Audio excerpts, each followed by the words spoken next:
Pastor గారు. శ్యామల గారు కోయంబత్తూరు నుంచి అడుగుతున్నారండి.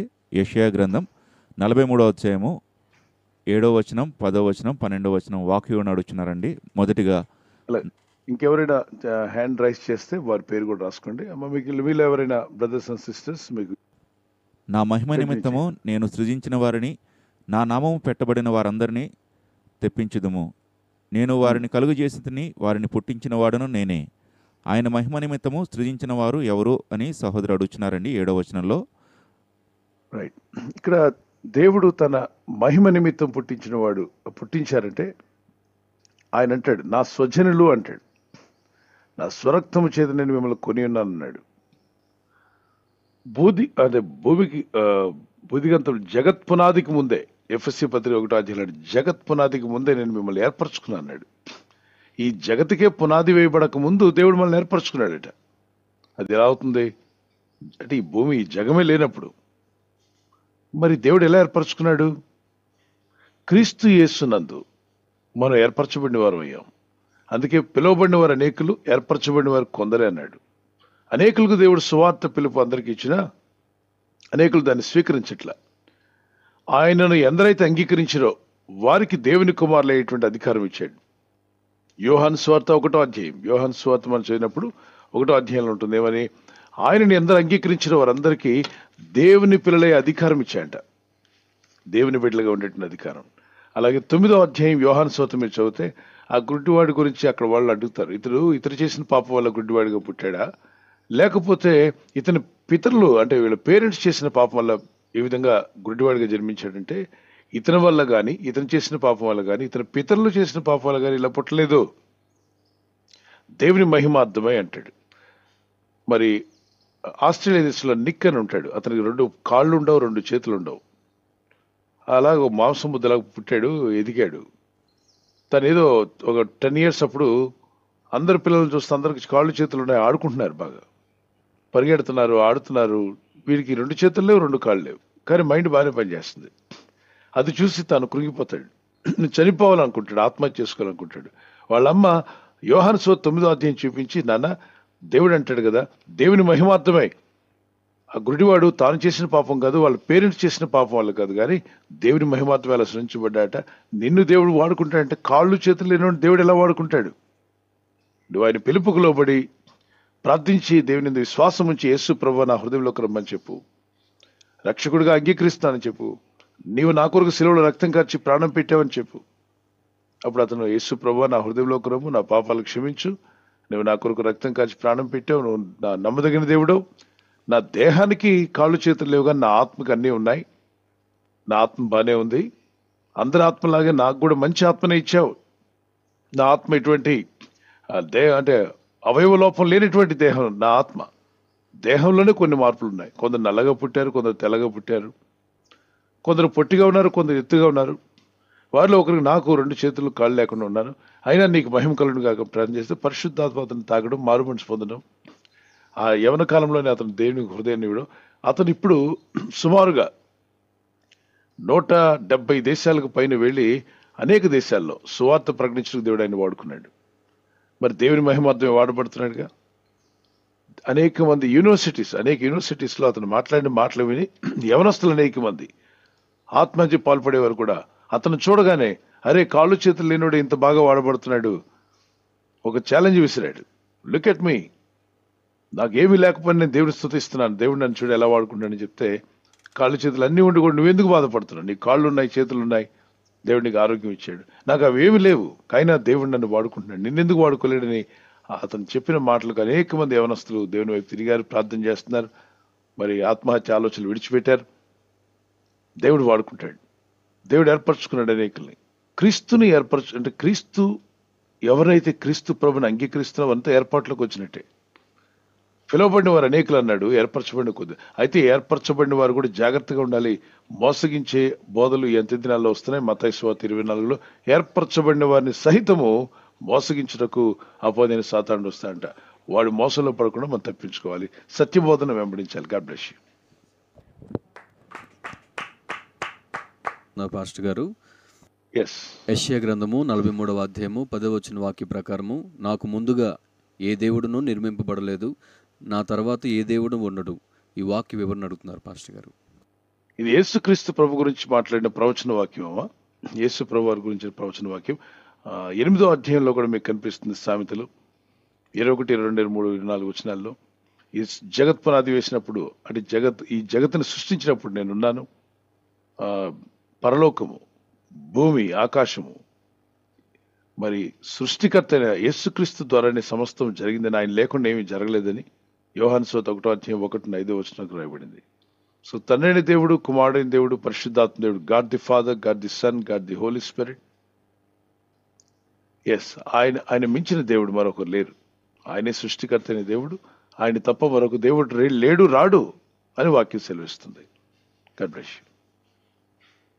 అదేవిధంగా చివరిగా మరొకటి కూడా అడిగారండి. నేను దేవుడును, మీరే నాకు సాక్షులని యెషయా గ్రంథం 43:12 వచనంలో ఉంటుంది. చివరి వచనాల్లో మనం దేవునికి ఏ విధంగా సాక్షులుగా ఉండాలని సహోదరి ప్రశ్న అడుగుతున్నారండి. యేసుప్రభు వారు అంటారు, మీరే నా సాక్షులని. యోహాన్ అపోస్తలుల గారి 1వ అధ్యాయం 8వ వచనం చదివితే అంటారు ఏమనంటే,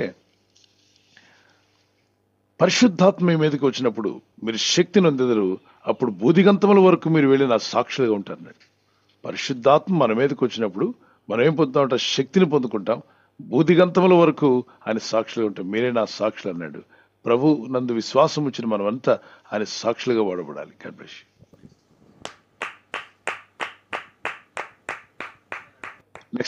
నెక్స్ట్ క్వశ్చన్ కూడా అడుగుతున్నారు. విశ్వాస జీవితం జీవిస్తున్న మనము ఏమన్నా తప్పు చేసే ముందు దేవుని ఆత్మ మనల్ని గద్దిస్తుంది. అలాంటిది నేటి దినాల్లో అబద్ధ బోధలు ఎక్కువైపోతున్నాయి. వారిని దేవుని ఆత్మ గద్దించదా? ఒకవేళ గద్దించినా దేవుని ఆత్మకు వారు లోబడరా అని ఒక ప్రశ్న అడుగుతున్నారు. అదేవిధంగా ఈ మధ్య అభిషేకించిన సాల్ట్ అని బోధిస్తున్నారు. ఇది ఎంతవరకు కరెక్ట్ అని ప్రశ్న అడుగుతున్నారు పాస్టర్ గారు. ఫస్ట్ క్వశ్చన్ మీరు అడిగిన దానికి, దేవుని ఆత్మ గద్దించడానికి ఖచ్చితంగా గద్దిస్తుంది. ఆదికాండం 6వ అధ్యాయం 1-2 వచనాల్లో, నరులతో నా ఆత్మ ఎల్లప్పుడూ పోరాడదు. కొంతవరకు గద్దిస్తాడు, టైం ఇస్తాడు, అయినా మారకపోతే ఇక ఆయన ఏం చేశాడు? ఆదికాండం 6వ అధ్యాయం 7వ అధ్యాయంలో జలప్రళయాన్ని పంపించాడు కదా. మరి ఎందుకు వారు దైవ సేవకులై ఉండి ఎందుకని దేవుని గద్దింపుకు లోబట్టలేదు? ఎందుకు వేషధారులుగా అలాగే తప్పుడు బోధలు ఎందుకు బోధిస్తున్నారు? తప్పుడు బోధలు ఎందుకు తీసుకొస్తున్నారు? తప్పుడు సిద్ధాంతాలు అంటే వాత వేయబడిన మనస్సాక్షిని 1 తిమోతి పత్రిక 4వ అధ్యాయం 1, 2, 3, 4 వచనాల్లో వాత వేయబడిన మనస్సాక్షి గల వారై తప్పుడు సిద్ధాంతాలు, డాక్ట్రిన్ ఆఫ్ డీమన్స్ అన్నాడు. డాక్ట్రిన్స్ ఆఫ్ డీమన్స్ అంటే దెయ్యపులు సిద్ధాంతాలు అంట. దెయ్యాలు కూడా సిద్ధాంతాలు బోధిస్తాయా? దెయ్యాలు వేదాలు వల్లించినట్టుందని ఒక సామెత చెప్తుంటారు. దెయ్యపు డాక్ట్రిన్స్ కూడా ఉన్నాయంట.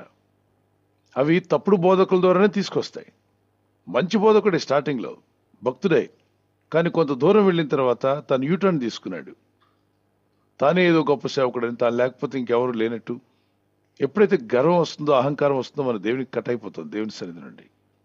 సేవకుడైన, విశ్వాసులైన ఫస్ట్ స్టార్టింగ్లో మంచి భక్తులుగా ఉండి తర్వాత కొన్నాళ్ళు పోయాక ధనాన్ని చూసుకొని, పేరు ప్రఖ్యాతలు చూసుకొని, కొంచెం పలుకుబడి రాగానే యూటర్న్ తీసుకొని వాళ్ళకు సొంత ఇష్ట ప్రకారంగా బోధించే వాళ్ళు ఎంతోమంది. అలాగా రాబట్టే వాచ్ టవర్, యెహోవా సాక్షులు,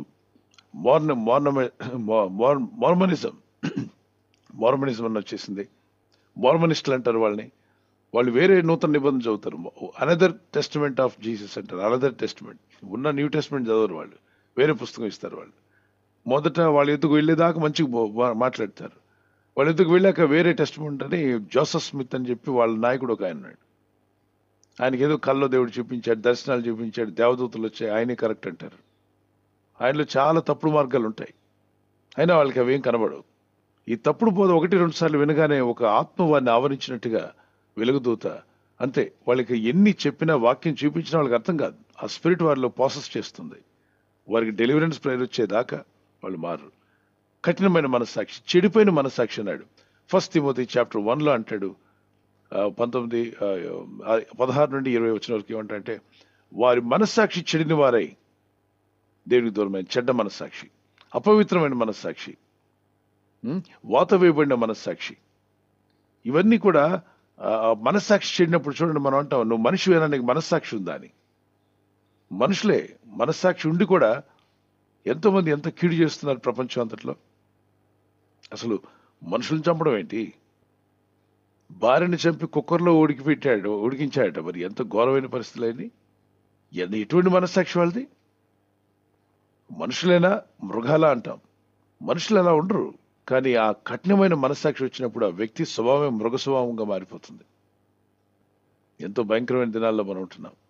బోధలు కూడా అలాగే ఉన్నాయి. వాళ్ళకి ఏమాత్రం పరిశుద్ధాత్ముడు అన్నా, దేవుని ఆత్మ అన్నా, దేవుని అయినా వాక్యం ఇలా ఉంది కదా, తప్పు బోధిస్తాయి, అసలు ఏమాత్రం కన్సిడర్ చేయరు.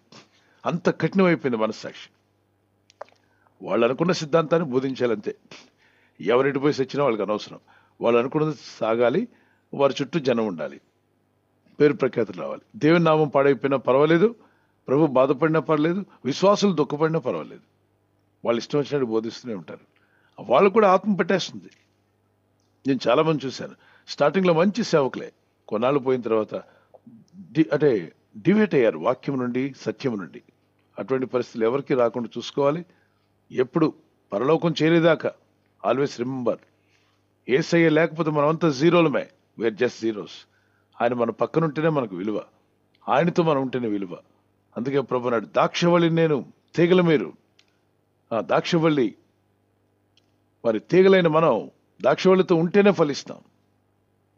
తీగ ద్రాక్షవల్లికి కట్ అయిపోయి ఉందనుకోండి, ఎండిపోద్ది, దాన్ని తీసి మంటలో పడేస్తారన్నాడు యోహాను సువార్త 15వ అధ్యాయంలో 1 నుండి 8వ వచనం వరకు. నాకు వేరే మీరేం చేయలేరన్నాడు. సో మనం ఎప్పుడు ప్రభుత్వం ఉండడం అనేది చాలా ప్రాముఖ్యమైనది. God bless you. Praise the Lord. మిమ్మల్ని సహోదరి మరొక ప్రశ్న కూడా అడుగుతున్నారండి.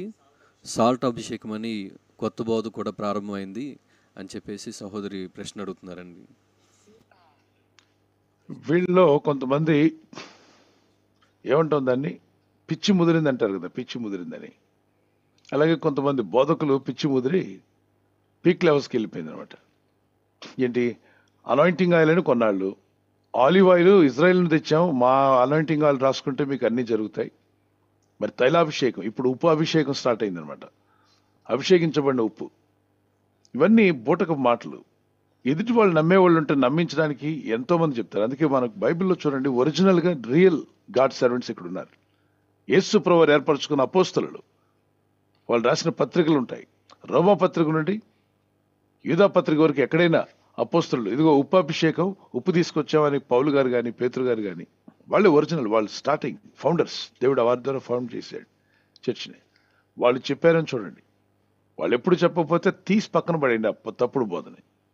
సంఘాల్లో రాయబడిన పత్రికలు, రోమా పత్రిక నుండి యూదా పత్రిక వరకు సంఘములు ఎలా ఉండాలి, సంఘాలు ఎలా బోధించాలి, ఎలా ప్రవర్తించాలి, విశ్వాసం నమ్ముకున్న వాళ్ళు ఎలా ఉండాలి, బోధించే బోధకులు ఎలా ఉండాలి, సంఘ పెద్దలు ఎలా ఉండాలి, ఎలా ఉండకూడదు, ఎలా ఉండాలి, ఎలా కానుకలు ఇవ్వాలి, ఎలా ఇవ్వకూడదు, ఏది అభిషేకం ఏది అభిషేకం కాదు. పరిశుద్ధాత్మతో నింపబడండి, ఆత్మపూర్ణులు అవ్వండి అన్నారే తప్ప ఉప్పు అభిషేకాలు తైలాభిషేకాలు ఏం లేవు. మన మధ్య ఎవరో ఒక ఆయన అంట, మరి దేవుడి అంటే మాయ మాటలు చూడండి, దేవుడు నాకు ఎంత అభిషేకం ఇచ్చాడంటేనండి, నేను అభిషేకించిన ఆయిల్ తీసుకెళ్ళి కొబ్బరి చెట్టుకు పోస్తే మగ కొబ్బరి చెట్టుకు ఆయిల్ కాసిందండి. ఆ తర్వాత ఆ ఏంటిది, ఆ అభిషేకం తీసుకెళ్ళి ఆయిల్ తీసుకువెళ్ళి ఎద్దుకు పోస్తే ఎద్దేమో ఈనింది, దున్నపోతేమో పాలిచ్చింది. ఇంకా నమ్మేవాళ్ళు ఉంటే ఎంతనే చెప్తారు, దాన్ని నమ్మబలికేలాగా సాక్ష్యాలు చెప్పిస్తున్నారు.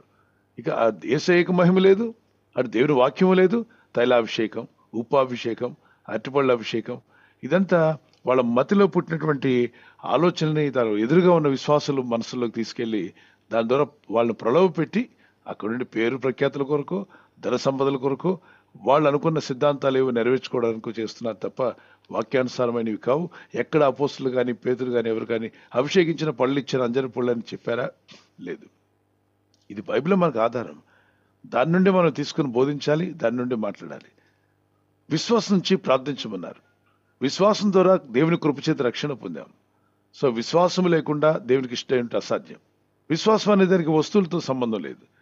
పండ్లు పలహారాలు అసలు ఎక్కడో ఇక్కడ నుండి ప్రార్థిస్తుంటే లైవ్లో ఎక్కడో ఉన్న వేరే ఇతర దేశంలో ఉన్న వారు స్వస్థపడుతున్నారే, బాగుపడుతున్నారు. ఎలా? వాళ్ళకి మన ఏ పళ్ళు ఇవ్వలేదు, కనీసం ఆయిల్ కూడా రాయలేదు. మరి విదేశాల్లో వారు లైవ్లో చూస్తున్నారు, అక్కడ దేవుడు విడుదల ఇస్తున్నాడు. దేవుడు అంతటా వ్యాపించున్నాడు ఆత్మస్వరూపిగా. వాళ్ళు అక్కడ నుండి విశ్వాసంతో ప్రభుత్వం కనెక్ట్ అయితే ఇక్కడ నుండి మనం కనెక్ట్ అవుతున్నాం. God bless you. వైఫై ఎలా కనెక్ట్ అవుతుంది? దానికి ఏం వైర్లు లేవుగా.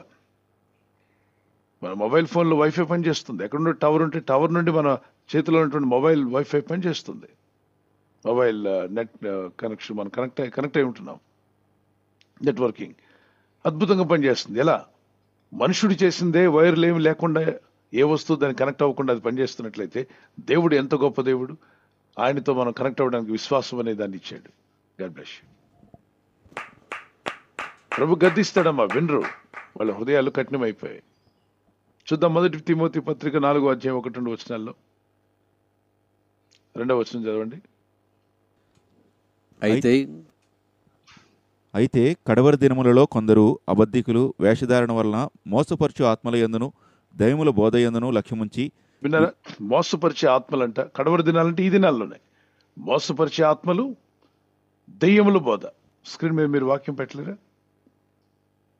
దయ్యముల బోధ యందును లక్ష్యముంచి విశ్వాస భ్రష్టులగుదురని ఆత్మ తేటగా చెప్పుచున్నాడు. విశ్వాస భ్రష్టులు అవుతారంట. విశ్వాసులే కానీ భ్రష్టత్వంలోకి వెళ్ళారు. భ్రష్టుడైన సేవకుడు బోధిస్తే వింటున్న వాళ్ళకు కూడా భ్రష్టత్వం వచ్చేస్తుంది. అందుకే దెయ్యముల బోధ యందును లక్ష్యం ఉంచి విశ్వాస భ్రష్టులు అవుతారని ఆత్మ తేటగా చెప్పుచున్నాడు. 1వ వచనం కూడా చదువుదాం. 1వ వచనం. అయితే కడవరి దినములలో అయితే కడవరి దినములలో అంటే అంత్య దినాలు, ఈ రోజుల్లో మనం చూస్తున్నాం ఇవన్నీ. కొందరు, అందరూ కాదు, కొందరు అబద్ధికుల వేషధారణ వల్ల. వేషధారణ అంటే బట్టలు వేసుకునే విషయంలో, అలాగే చెప్పులు వేసుకునే విషయంలో, షూ వేసుకునే విషయంలో వేషధారణ కాదు. ఆత్మీయతల వేషధారణ, అంతరంగికంగా వేషధారణ. దేవునితో కనెక్ట్ కాకుండా కనెక్ట్ అయినట్టు నటించడం. దేవుడు చెప్పని దాన్ని దేవుడు చెప్పాడని చెప్పడం. దేవుడు నాకు రాత్రి బయలుపరిచాడని చెప్పడం. అబద్ధపు ప్రవచనాలు. దేవుడు చెప్పలా చూపించలా, కానీ దేవుడు నాకు చూపించాడు, ఇదిగో దేవుడు నాకు కనిపిస్తున్నాడు, కనబడుతుంది, నాకు దేవుడు నాకు చూపిస్తున్నాడు అని పచ్చి అబద్ధం చెప్తారు. అప్పుడు ప్రజలు నమ్మించడానికి, నమ్మబడడానికి. అందువలన వేషధారుల మోసపరుచు ఆత్మలు. వాళ్ళ మాట వింటే చెప్పేవాడు మోసపోయి చెప్తున్నాడు, ఆత్మలు ఆ దురాత్మల వశంలోకి వెళ్ళి బోధ విన్నవాడు కూడా మోసపోతాడు. తర్వాత 2వ వచనంలో దెయ్యముల బోధ అన్నాడు. దెయ్యముల బోధ యందును లక్ష్యం ఉంచి వాళ్ళు నిర్లక్ష్యం చేస్తారు పరిశుద్ధాత్మ బోధ యందు. కానీ దెయ్యాల బోధ అంటే చాలా ఆసక్తిగా వింటుంటారు. నిండా మునిగా కానీ కళ్ళు తెరవరు. విశ్వాస భ్రష్టులు అవుతారని ఆత్మ తేటగా చెప్పుచున్నాడు. ప్రభు ఆత్మ అప్పుడే చెప్పింది, ఆ విషయంలో జాగ్రత్తగా ఉండాలి. నెక్స్ట్ క్వశ్చన్లోకి వెళ్దాం. అక్కడ ఉంది అబద్ధికులు అంటే అబద్ధ బోధ చేసేవాళ్ళు. వాత వేయబడిన మనస్సాక్షి గలవారై. చెప్పండి, ఏం చేశారట? వాత వేయబడిన మనస్సాక్షి గలవారై. విన్నారు కదా? God bless you. నెక్స్ట్ క్వశ్చన్లోకి వెళ్దాం.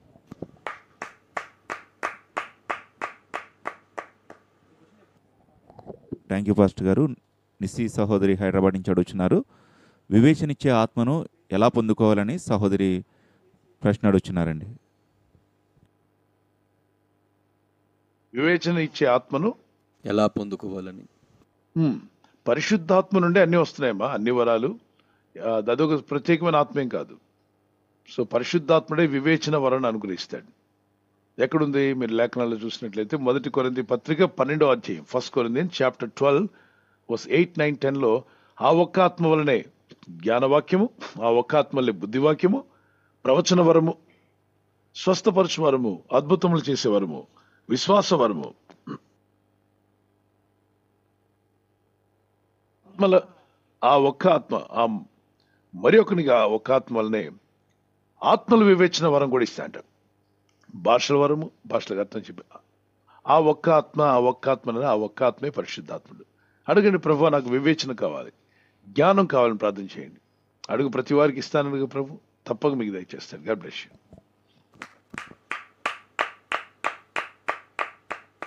గారు హైదరాబాద్ నుంచి ఈ విధంగా ప్రశ్న అడుగుతున్నారు. యోహాను సువార్త 17వ అధ్యాయము 9, 10 వచనాలు వాక్యం అడుగుచున్నారండి. నేను వారి కొరకు ప్రార్థన చేయుచున్నాను, లోకము కొరకు ప్రార్థన చేయుటలేదు. నీవు నాకు అనుగ్రహించి ఉన్న వారు నీ వారైనందున వారి కొరకే ప్రార్థన చేయుచున్నాను. నావన్నీయు నీవి, నీవియు నావి, వారి యందు నేను మహిమపరచబడి ఉన్నాను. ఈ యొక్క వాక్యం యొక్క వివరణ అడుగుచున్నారండి. రైట్. ఏర్పరచబడిన వారి కొరకు ప్రార్థిస్తున్నాను, లోకం కొరకు కాదు అన్నాడు.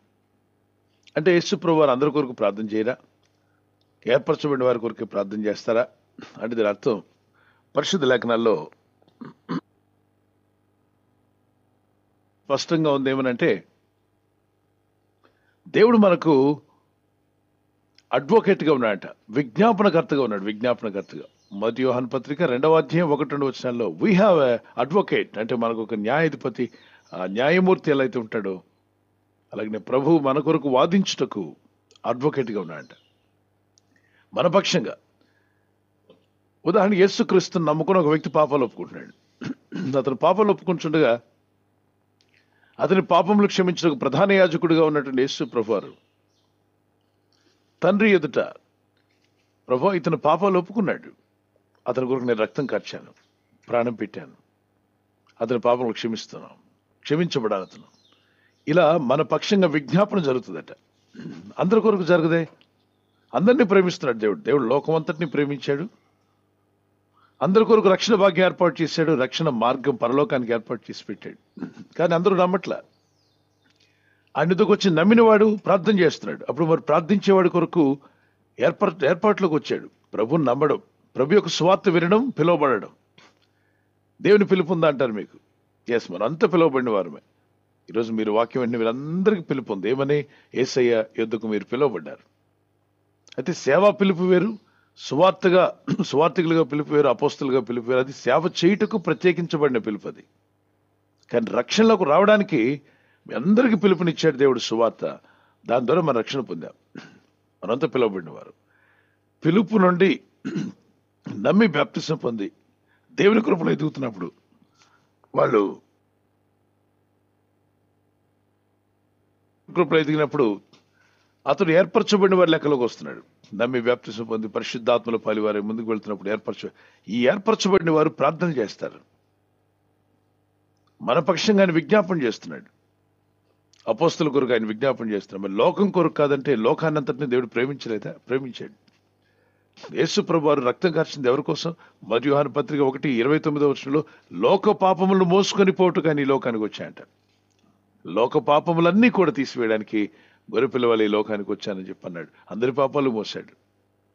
కానీ ఆయన నమ్మి విశ్వసించిన వారు ఏర్పాట్లోకి వచ్చారు. వారి కొరకు ఆయన తప్పనిసరిగా ప్రార్థన చేస్తాడు. సో ఏర్పరచబడిన మనందరి కొరకు ప్రార్థనలు జరుగుతున్నాయి, విజ్ఞాపన జరుగుతుంది. మందిరాల్లో మనం క్షమించమని అడుగుతుంటాం. కొత్తగా రక్షణలోకి వచ్చిన వారు క్షమించమని అడుగుతారు. మనకి క్షమాపణ జరుగుతుంది అక్కడ ఆత్మలోకంలో. మొదటి యోహాను పత్రిక 2వ అధ్యాయం 1-2 వచనాలు చదవండి. 1 John chapter 2 verse 1 and 2. మొదటి యోహాను రాసిన పత్రిక 2వ అధ్యాయము 1 నా చిన్నపిల్లలారా, మీరు పాపము చేయకుండాటకై ఈ సంగతులను మీకు రాయించుచున్నాను. ఎవడైనను చిన్నపిల్లలారా, మీరు పాపం చేయకుండాటకై ఈ సంగతులను మీకు రాయించున్నాను.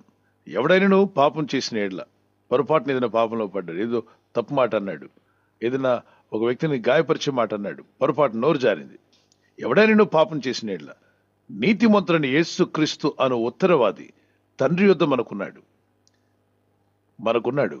2, ఆయనే మన పాపములకు శాంతికరమై ఉన్నాడు. మన పాపాలు మన జీవితం మీద పడి నాశనం చేయకుండా మనకు శాంతి కలిగే విధంగా మన దోషములు పొరపాట్లు క్షమించి ఈ బిడ్డ కొరకు నేను రక్తం కార్చాను, ఇదిగో అతను క్షమాపణ అడుగుతున్నాడు. అందుకే ఒప్పుకోవాలి మన పాపాలైనా. ప్రభు నమ్ముతారు, అసలు ఏం ఒప్పుకోరు, అలా తిరుగుతూ ఉంటారు కొంతమంది. నో, ప్రతిరోజు బ్రష్ చేసినట్టు నీలో ఏదైనా పొరపాటు కనిపిస్తే నీ మనస్సాక్షి చెప్తుంది పలానా దోషం నీలోకి వచ్చిందని. దాన్ని ఒప్పుకోవాలి. కంట్లో నలుసు పడితే ఏం చెప్తుంది కన్ను? కంట్లో నలుసు కానీ ఏదైనా పడింది అనుకోండి, ఏం చెప్తుంది మీ కన్ను? తుడుచుకోమని చెప్తుందండి. కన్ను మంట కలుగుతుంది, ఇబ్బంది కలుగుతుంది. కలిగినప్పుడు మీరు ఏం చేస్తారంటే ఖచ్చితంగా కంట్లో ఉండి ఆ ఫారిన్ బాడీని తీసేయడానికి ప్రయత్నం చేస్తారు, బయట పడింది నలుసుని. అలాగనే మనలోకి వచ్చిన ప్రతి దోషం మనం ఒప్పుకోవాల్సిందే. ఒప్పుకున్నప్పుడు ఉత్తరవాది, ఇంగ్లీష్లో అడ్వకేట్ అంటాడు, అంటే ఒక లాయర్ మనకున్నాడు. ఆయన మన పక్షంగా మన కేసును డీల్ చేస్తా అంట. ఓకే, దేవుని యందు విశ్వాసం వచ్చిన మీరు ఏర్పరచబడిన వారి కొరకు ప్రార్థనలు జరుగుతున్నాయి. Yes, God bless you. ఆయన మన విజ్ఞాపనకర్త. రాజమండ్రి నుండి ప్రశ్న అడుగుతున్నారు. శరీరముతో చేసిన తప్పులకు ఆత్మను శిక్షించడం ఏంటి? అంటే నరకానికి పంపటం ఏంటి అని అడుగుతున్నారు. అంటే తీర్పు శరీరానికా లేదా ఆత్మకా అని ప్రశ్న అడుగుతున్నారు పాస్టర్ గారు. రైట్, శరీరంతో చేసిన తప్పులకు ఆత్మను పంపడం ఏంటి? అబ్బా, ఏం ఫిలాసఫీ బ్రదర్. రైట్, ఇలాంటి బల్బులు చాలా మందికి వెలుగుతున్నాయి ఈ మధ్య. వినండి, ఆత్మ, శరీరం, మనసు, అవునా? నిత్యము జీవించేదేంటి? ఆత్మ ఆత్మ కదా. మరి లూసిఫర్ అనేటువంటి దూత పాపం చేశాడా లేదా? చేశాడు. చేశాడండి. చేసినప్పుడు అతని పాపం వల్ల అతను పాపి అయ్యాడు, పరలోక స్థానాన్ని కోల్పోయాడు, తోసివేయబడ్డాడు. ఎందుకని? పాపం చేశాడు కాబట్టి. మరి దేవుడు అతను క్షమించవచ్చు కదా. దేవుడు అతను క్షమించవచ్చు కదా. మానవులు చేసిన పాపాలు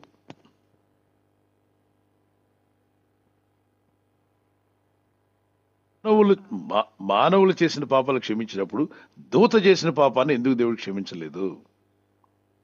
దూతల్ని దేవుడు ఆయన క్రియేట్ చేసినప్పుడు ఎవర్ లాస్టింగ్ బీయింగ్ గా కలుగు చేశాడు. అంటే దూతలన్నీ కూడా నిత్యము జీవించాలి అని కలుగు చేశాడు.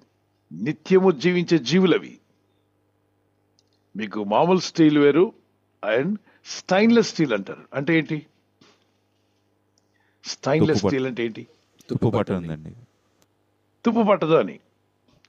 తుప్పు పట్టే స్టీల్ ఒకటి ఉంటుంది, అది కూడా ఇనుమే, దాన్ని కూడా స్టీల్ అంటారు. చూడండి, అది కొన్నాళ్ళకి బయట ఉన్న ఎక్కడ తుప్పు పట్టిపోద్ది. స్టైన్లెస్ స్టీల్ అంటే తుప్పు పట్టకుండా ఉంటుంది. ఇప్పుడు తుప్పు పట్టేదానికి పెయింట్ వేస్తారు. స్టైన్లెస్ స్టీల్కి నువ్వు పెయింట్ అయినక్కర్లా, అది తుప్పు పట్టదు. దాని రెండు స్టీలే, కానీ దాన్ని ఆ విధంగా తయారు చేశారు.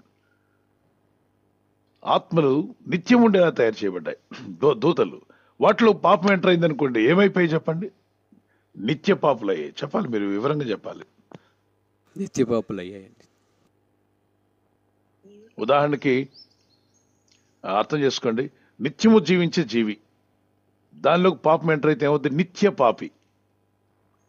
మరి మనుషుడు మట్టి నుండి తీయబడ్డాడు, మానవ దేహం. ఆదికాండ 2:6-7 వచనాల్లో మన్ను నుండి దేవుడు మానవ దేహం చేశాడు. మనిషిలో కూడా ఆత్మ ఉంది, నిత్యం జీవించే ఆత్మ నీలో ఉంది, నాలో ఉంది, అందరిలో ఉంది. అది దానికి చావు లేదు. మరి మనిషి పాపం చేశాడు. మనిషి పాపం యొక్క శిక్షను శరీరం మీదకి తోసివేయబడిందా? ఎస్. అందుకే మనుషులు మరణిస్తున్నారు. ఎక్కడ దేవదూతలు మరణించినట్టు, దేవదూతలు సమాధి కట్టినట్టు చూసారా?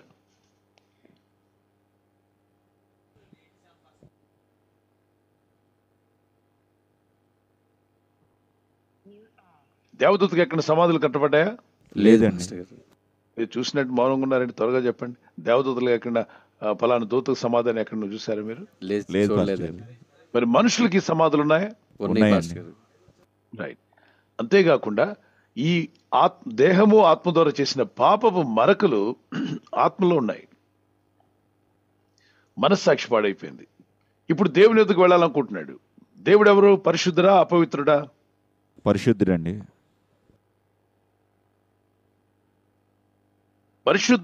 పరిశుద్ధమైన దేవుడు ఆ పరిశుద్ధ లోకంలోకి రమ్మని పిలుస్తాడు. ఆత్మలు పోవు. అయ్యో, నా అపవిత్రత కనబడుతుంది, నేను చేసిన పాపాలన్నీ బయలుపడిపోతాయి. రోడ్డు మీద వెళ్తున్నాడు ఒక అతను దొంగతనం చేసి. వర్షం మబ్బులు కమ్ముకొని ఉన్నాయి. పోలీసు వారు కూడా అదే జీపులో వెళ్తున్నారు, అదే రోడ్డు మీద. పాప వాడు తడిసిపోతాడేమోనని సిఐ చెప్పాడు. ఏమని? పాపం వాడు తడిసిపోతాడు, బండి ఆపంటారా, కారు ఎక్కించుకోమని. వాడు దొంగతనం చేస్తున్నాడు. ఆ విషయం పోలీసులకు తెలియదు. వాడికి సాయం చేద్దామని జీప్ ఆపారు. పోలీస్ జీప్ పక్కన వచ్చి ఆగినట్టు ఈ దొంగకి ఏమవుతుంది చెప్పండి? భయం వేస్తుందండి. నోటు ఒకటి కొట్టుకుంటుంది. ఒరే ఆగురా అని చెప్పంటే ఆగుతాడా? ఆగడండి. జీప్ ఎక్కు అంటే వింటాడు అసలు మాట? వెండు పాస్టర్ గారు. ఒబ్బులు గమ్ముకున్నాయి, వర్షంలో తడిసిపోతావు, నేను ఊర్లో డ్రాప్ చేస్తావని చెప్పినా కూడా వాడు పొలాల్లో పడి పారిపోతున్నాడు. ఎందుకు పారిపోతున్నాడు? దొంగతనం ఎవడు చేసి- వారిని తరుముతున్నారు? పోలీసులకు తెలియదుగా అతను దొంగని.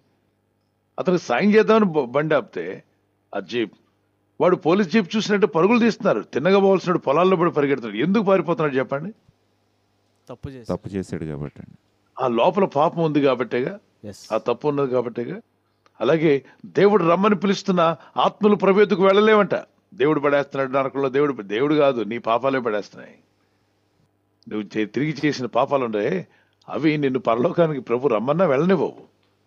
నీ దోషంలో ఉదాహరణకి ఎగ్జాక్ట్గా నీలో తప్పున్నప్పుడు, నీలో దోషాలు ఉన్నప్పుడు ఓ పోలీస్ అధికారి వచ్చి నీ ఇంటి ముందు నిలబడితే నీకు భయం వేయదు? వేస్తుందండి. దాక్కోవడానికి ప్రయత్నం చేస్తావు. ఎందుకని? మనుషులు చిన్న అధికారి, అతను కూడా నీలాంటి మనుషుడే, బలహీనుడే, కానీ అతను అధికారి. కనబడిన వెంటనే నీలో ఉన్న తప్పిదాలు ఉన్నాయి నీకు తెలుసు కాబట్టి, అయ్యో నన్ను పట్టుకోవడానికి వచ్చాను భయపడుతున్నావు.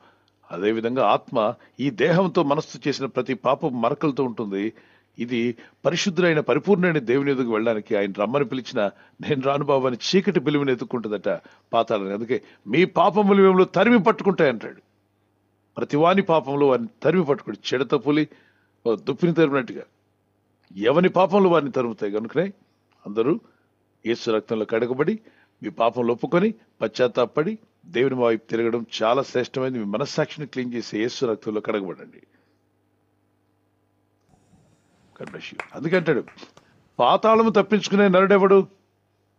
పాతాళం వదిలిపెట్టదు. దేవుడు రమ్మని పిలిచినా పాతాళం వదిలిపెట్టదు. ఒక చిన్న వస్తువును పైకి సిరితే కింద వచ్చి పడుతుందిగా. అవునండి. ఎలా గురుత్వాకర్షణ శక్తి భూమికి ఉన్నట్టు పాతాళానికి కూడా బలం ఉందట.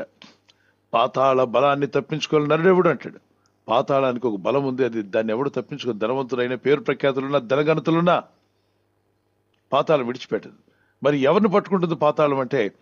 పాపంలో మరణించిన ప్రతి మనిషిని వీడి నాటికటే ఆయన ఈడ్చివేస్తుంది పాతాళానికి. కనుక దాని బలం నుండి తప్పించగలిగిన వాడు పాపము లేనివాడు ఆయన యేసుక్రీస్తు ప్రభువారు. ఆయన ఎందుకు విశ్వాసం ఉంచి ప్రార్థించడం వలన మీరు పాతాళాన్ని తప్పించుకుంటారు, నరకాన్ని తప్పించుకుంటారు. ఆయన తప్పిస్తాడు. Okay, God bless you. Thank you pastor గారు. తర్వాత ప్రశ్న జాన్సన్ గారు సింగపూర్ నుంచి ఈ విధంగా ప్రశ్న అడుగుతున్నారు. What is the difference between Holy Spirit and Holy Ghost? ప్రశ్న అడుగుతున్నారు పాస్టర్ గారు. రైట్, మంచి ప్రశ్న జాన్సన్ బ్రదర్.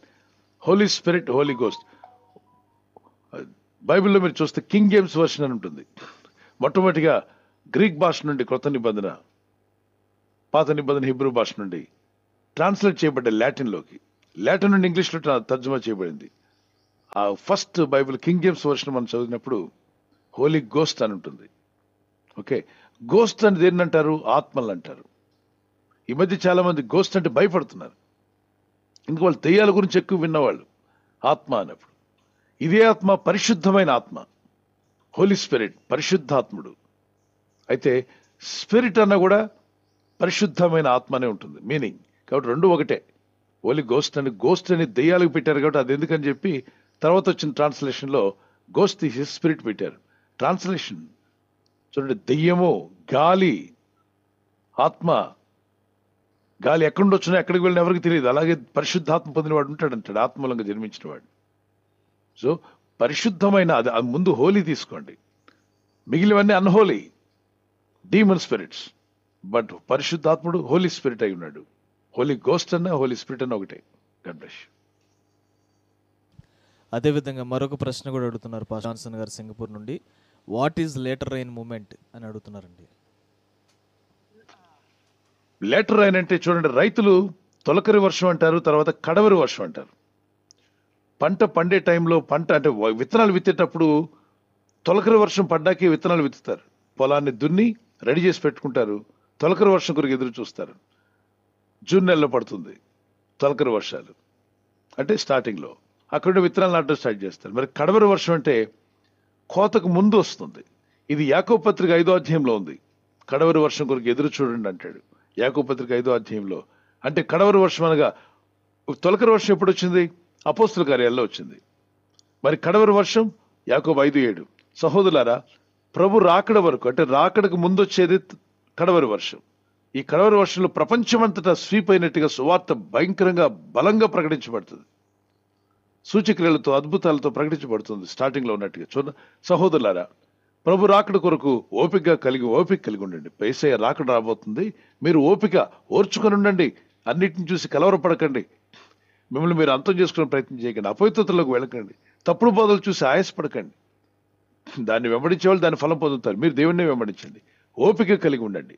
చూడండి, వ్యవసాయకుడు తొలకరి వర్షము కడవరి వర్షమును సమకూడు వరకు విలువైన భూఫలం నిమిత్తము ఓపికతో కాచుకొనొచ్చు దాని కొరకు కనిపెట్టుకును.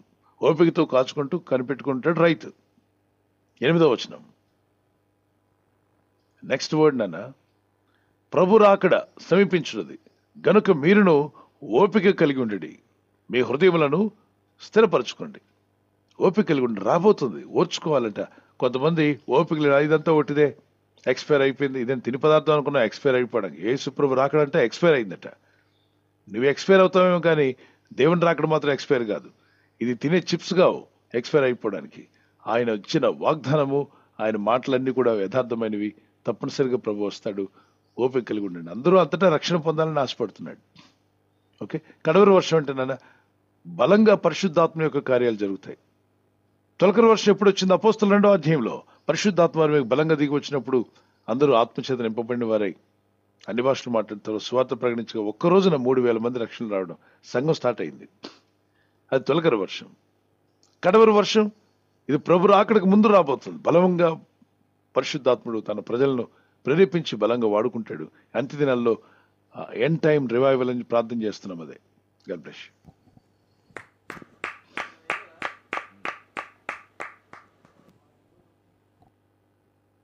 చెప్పండి. ఆదికాండం 3:15లో చెప్పిన వర్డ్ ప్రకటన 19:19లో జరుగుతుంది కదా. అయితే ఇది 2036లో జరుగుతుందని ఒక ఆయన చెప్పారంట. ఒక ఆవిడ నన్ను ఆ ప్రశ్న అడిగారు, అందుకని పాస్టర్ గారు సమాధానం చెప్తారని నేను ఆ ప్రశ్న అడుగుతున్నానండి. పాస్టర్ గారు ఏమడిగారు? ఏమడిగారమ్మా?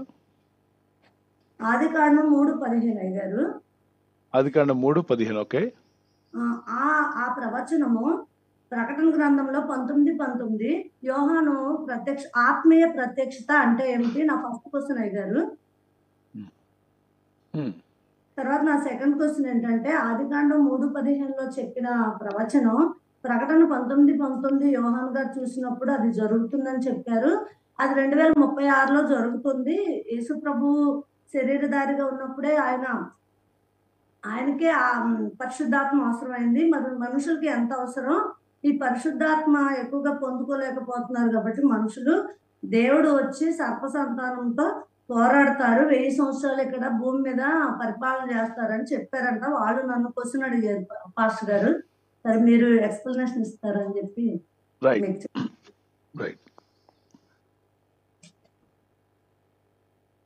ఇక ఆత్మీయ ప్రత్యక్షత అంటే ఏంటన్నారు? ప్రత్యక్షతలు అన్నవి ప్రభు బయలుపరుస్తాడు, తన చిత్తాన్ని బయలుపరచడం. అలాగే లేఖనాల్లో కొన్ని విషయాలు కొందరికి అర్థం కావు. ఆ రెవల్యూషన్ అనేది రివీల్ చేస్తుంది. రెవల్యూషన్ ఇట్ రివీల్స్ స్పష్టంగా ఇది దేవుని చిత్తం, ఈ విధంగా ఉండటం అన్నది రివీల్ అయినప్పుడు దాన్ని ప్రత్యక్షత అంటాం. దేవుని ప్రత్యక్షతలు. ఇప్పుడు అన్ని జనులు ఎందుకు నమ్మట్లేదు ప్రభుని చెప్పండి? వాళ్ళకి ప్రభు తెలీదా? యేసు ప్రభు మంచివాడని తెలుసు. అందరు దేవుళ్ళని పిలువబడేవారు అందరికన్నా ఈయనలో ఏ పాపం లేనివాడు, నీతిమంతుడు, పరిశుద్ధుడు, దయామయుడు, కరుణామయుడు, ప్రేమమయుడు అని తెలుసు. ఆయన ఎందుకు నమ్మట్లా? ఆ ప్రత్యక్షత వారికి రావట్లా. వాళ్ళు విశ్వసిస్తే దేవుడు ఇస్తాడు, విశ్వాసమే ఉంచట్లేదు. అందరిలో ఒకటిగాను, ఒక అవతార పురుషుడుగాను, ఒక బాబాగాను, ఒక గురూజీగా చూస్తున్నారు తప్ప అరే నా కొరకు ఎవరు చేయని పని చేశాడు, ఆయన శిలువ యాగంలో నాకు రక్షణ ఉంది అని నమ్మినప్పుడే వాళ్ళకి ఆ ప్రత్యక్షత ఇవ్వబడుతుంది. అప్పుడు మనమంతా ఆ ప్రత్యక్షత పొందబట్టే యేసు ప్రభు నమ్మగలిగాం రక్షకుడని. మన చుట్టూ వారు ఎందుకు నమ్మలేకపోతున్నారంటే ఆ ప్రత్యక్షత వారికి రివీల్ కావట్లా. రివీల్ అవ్వాలంటే విశ్వాసం ఉంచాలి. ఓకే, ఆ రివీల్ చేయబడతాయి. ఆత్మదేవుడు అనేక విషయాలు రివీల్ చేస్తారు. ఈ మధ్య కొంతమంది వాళ్ళకి ఇష్టమైన బోధలు, ఇష్టమైన మాటలను తీసుకుని దేవుడు నాకు ప్రత్యక్షపరిచాడు, దేవుడు నాకు బయలుపరిచాడు అని చెప్తా అవి నమ్మి మోసపోకండి. ఎవరైనా డేట్లు చెప్పారు అంటే 2036, 2025 నేను వింటున్నాను. ఈ 32 yearsగా చాలా మంది డేట్లు 2000కే చెప్పేశాడు. ఒక ఆయన డేట్లు 2000 తర్వాత ఉండమన్నాడు. తర్వాత 2012 అన్నారు. టీవీ న్యూస్లో ఒకటే అన్ని టీవీ ఛానల్స్లో అంతమైపోతుందని. మొన్న కోళ్ళని కోసుకుని తిన్నట్టున్నారు. స్కైలాబ్ పడుతున్నప్పుడు విన్నారు, స్కైలాబ్ పడుతుందని చెప్పి స్కైలాబ్ ఏదో పడిపోతుందని మరి అన్ని పిండి వంటలు చేసుకుని తిని ఉన్న కోళ్ళను కోసేసి ఇంక తర్వాత ఉండవు, అది పడిపోతే చనిపోతామని చెప్పి భయపడిన వాళ్ళు కూడా ఉన్నారు. 2012 దాటింది, 15 అన్నారు, అది పోయింది. మనుషులు డేట్ ఇస్తే దాన్ని దేవుడు ఫెయిల్ చేస్తాడు, గుర్తుపెట్టుకోండి. మనుషులు ఎవ్వరు కూడా డేట్లు ఇవ్వడం లేదు. కాలంలో తెలుసుకుంటే మీ పని కాదన్నాడు. అపోస్తల కార్యం 1వ అధ్యాయం 4, 5, 6, 7 వచనాల్లో యేసు ప్రభు శిష్యులు అడుగుతారు, ప్రభువా నీ రాజ్యం ఎప్పుడు వస్తుందంటే కాలంలో తెలుసుకున్నట్టు మీ పని కాదు, మీకు ఇచ్చిన పని మీరు చేయండి, సువార్త ప్రకటించండి. ఎప్పుడు ఏది వస్తుందో తెలుసుకోవాల్సిన అవసరం మనకు లేదు. అలాగనే కొంతమంది అంటారు కాలములను, అపోస్తలులు 1:7 చదువుతున్నాను, కాలములను సమయములను తండ్రి తన స్వాధీనం ఉంచుకుని ఉన్నాడు, వాటిని తెలుసుకున్నట మీ పని కాదు. కనుక ఎవరైనా డేట్లు ఇస్తే అది పచ్చాబద్ధం, నమ్మొద్దు. వాళ్ళు ఊహాగానం, వారి యొక్క ఊహాగానాలతో వారు చెప్తుంటారు. అసలు డేట్లు చెప్పమని ఎక్కడ చెప్పలే ప్రభు. సర్వలోకానికి వెళ్ళి ఎప్పుడేం వస్తుందో డేట్లు చెప్పండి అని ఎక్కడ చెప్పలే. సర్వలోకానికి సువార్త ప్రకటించండి, నమ్మి బాప్తిసం పొంది వాడు రక్షణ పొందుతాడు, నమ్మిన వాడికి బాప్తిసం ఇవ్వండి, రక్షణ నడిపించండి, వారందరినీ దేవుని మార్గంలో నిలబెట్టండి అన్నాడు తప్ప డేట్లు చెప్పమని చెప్పలే. డేట్లు చెప్పేవాళ్ళు ఊహాగానాల్లో జీవిస్తూ ఉంటారు. వారి ఊహలు ఫెయిల్ అవుతాయి, వారు ఇచ్చిన డేట్లు ఫెయిల్ అవుతాయి. అదంతా పచ్చాబద్ధం. ఇప్పటి వరకు ఎంతో మంది 1973లో ఒక ఆయన భారతదేశంలో సౌత్ ఇండియాలో పెద్ద గొప్ప డేట్ ఇచ్చాడు. 1969లో ఒక ఆయన డేట్ ఇచ్చాడు. వాళ్ళందరూ గొప్పగా వాడబడిన వాళ్ళే, వాళ్ళ మాటలన్నీ ఫెయిల్ అయ్యాయి. వాళ్ళేం సామాన్యులు కాదు, బలంగా వాడబడిన వాళ్ళు దేవుని చేత. కానీ కొన్నాళ్ళు పోయాక వాళ్ళు సబుద్ధిని అనుసరించారు. వాళ్ళ సేవ ఫెయిల్ అయింది, వాళ్ళ మాటలు ఫెయిల్ అయ్యాయి. అందుకే తొందరపడి ఎవరైనా మాటలు ఇస్తున్నారంటే డేట్లు ఖచ్చితంగా ఫెయిల్ అవుతారు వాళ్ళు. దేవుడు తప్ప ఇంకెవరు కూడా డేట్లు బయలుపరచడం లేదు. దేవుడు కూడా ఇదిగో నేను త్వరగా వస్తున్నాను అన్నాడు. ఆయన రాకడికి సిద్ధపడాలి. నెక్స్ట్ క్వశ్చన్ ఏంటమ్మా? 1000 ఏళ్ల పరిపాలనలో గురించి మాట్లాడారు. దయచేసి మీరు ఎవరు 1000 ఏళ్ల పరిపాలన గురించి ఎక్కువ ఆలోచన చేయొద్దు. మీరందరూ ప్రభురాకులు ఎత్తబడ్డంగా ఆలోచన చేయండి. 1000 ఏళ్ల పరిపాలన జరిగించేవాడు దేవుడు. అక్కడ ఎవరిని ఉంచాలో ఎవరిని ఉంచకూడదు నిర్ణయించేది దేవుడు. వాటి గురించి మనం ఎక్కువ ఆలోచించాల్సిన అవసరం లేదు. ఆయన లేఖనాల్లో చెప్పినట్టుగా 1000 ఏళ్ల పరిపాలన గురించి ఆలోచించండి భక్తులు ఎవరు చెప్పలా. 1000 ఏళ్ల పరిపాలన రాబోతుంది, విశ్వాసులారా మీరు దాని గురించి ఆలోచించండి, దాని గురించి ప్రార్థన చేయండి, 1000 ఏళ్ల పరిపాలన నేను కూడా ఉండాలి ప్రభు అని ఏడవండి అని ఎక్కడ చెప్పలా. అందరూ మారుమనసు పొందండి, తిరిగి జన్మించిన అనుభవం కలిగి ఉండండి, పరిశుద్ధాత్మ పూర్ణులవ్వండి, ప్రభుత్వం నడవండి, దేవునితో నడిచేవారుగా జీవించండి, ఆయన రాకడలో ఎత్తబడేవారుగా ఉండండి. ఆ తర్వాత మిగిలిన పనంతా ఆయన చెప్పిన లేఖన ప్రకారం, ఆయన ఉద్దేశం, ఆయన ప్రణాళిక ప్రకారం సమస్తం జరిగిస్తాడు. God bless you.